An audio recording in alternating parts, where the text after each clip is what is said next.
দুই প্রকার ব্যক্তিকে কুরবানির গোশত দিলে সওয়াবের পরিবর্তে আর গুনাহ হবে। নবীজি সাল্লাল্লাহু আলাইহি ওয়াসাল্লাম কঠোরভাবে নিষেধ করেছেন এই দুই ব্যক্তিকে কুরবানির গোশত দেওয়ার জন্য, অথচ আমরা এদেরকে দিতে খুব বেশি আনন্দ ফিল করি এবং সওয়াব মনে করে তাদেরকে দেই।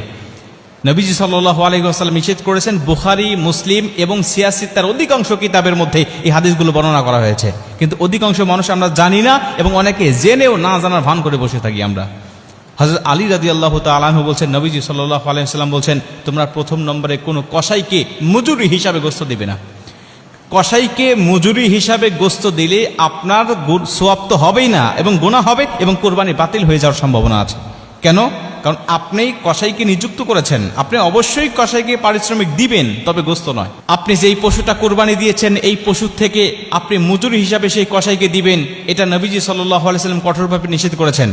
আপনি কসাইকে নিযুক্ত করার পূর্বে তার সাথে আপনাকে চুক্তি করতে হবে, আপনি অবশ্যই তাকে পারিশ্রমিক দিবেন, তাকে ঠকাবেন না, কোনোভাবেই নয়। এবং নবীজি তো মজুরিদেরকে বলেছেন যে তার গায়ের ঘাম শুকিয়ে যাওয়ার আগে তার পাওনাটাকে বুঝিয়ে দাও। অতএব সেই নবী কখনোই তাদেরকে ঠকাবেন না। নবীজি সাল্লাল্লাহু আলাইহি ওয়াসাল্লাম বলছেন, অবশ্যই তাদেরকে মজুরি দিতে হবে, পারিশ্রমিক দিতে হবে, কিন্তু এই কোরবানির পশু থেকে নয়, দিতে হবে তোমার ইনকামের মধ্য থেকে, তোমার সম্পদের মধ্য থেকে। তুমি চুক্তিবদ্ধ করে নিবে তাকে যে তুমি আমার গোশতটা সারাদিন কাটাকাটি করবে, সারাদিন তুমি আমার গোশত নিয়ে ব্যস্ত থাকবে, তোমাকে অবশ্যই আমি উপযুক্ত পারিশ্রমিক দিব।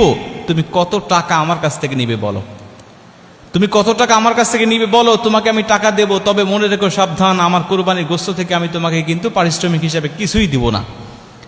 এরপরে আপনি তাকে উপযুক্ত পারিশ্রমিকটা বুঝিয়ে দেওয়ার পরে আপনি অন্য 10 জনকে যে পরিমাণ গোশত দেন বা যে নিয়তে আপনি গোশত দেন, আপনি তাকে ঠিক সেইভাবেই আপনি তাকে কিছু দিয়ে দেন পারিশ্রমিক দেওয়ার পরে। কিন্তু আপনি গোশতকে পারিশ্রমিক হিসাবে দিয়ে দিলেন বা ওই আপনি মূল্য কম দিলেন যে আমি তো তাকে কিছু গোশত দিবই, অতএব মূল্য কম দিচ্ছি, তাহলে আপনার সওয়াব হবে না।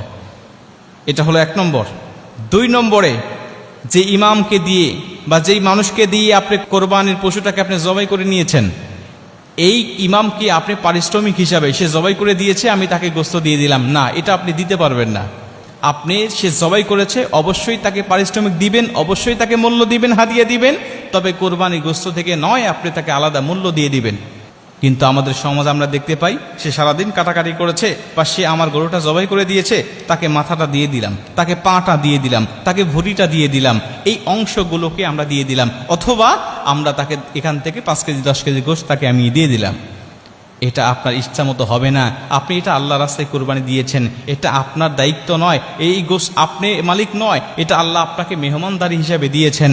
আপনি কেন এটা নিজে পারিশ্রমিক হিসাবে সেখান থেকে অন্য মানুষকে আপনি দিবেন? অবশ্যই আপনাকে মূল্য তাদেরকে দিতে হবে। যদি পারিশ্রমিক হিসাবে 2 জনকে আপনি গোশত দেন, তাহলে আপনার কোরবানি এই গোশত, এখানে সওয়াবের কোনো আশা আপনি করতে পারেন না। এখান থেকে আপনার গুনাহ হওয়ার সম্ভাবনা, গুনাহ হবে এবং কোরবানি বাতিল হয়ে যাওয়ার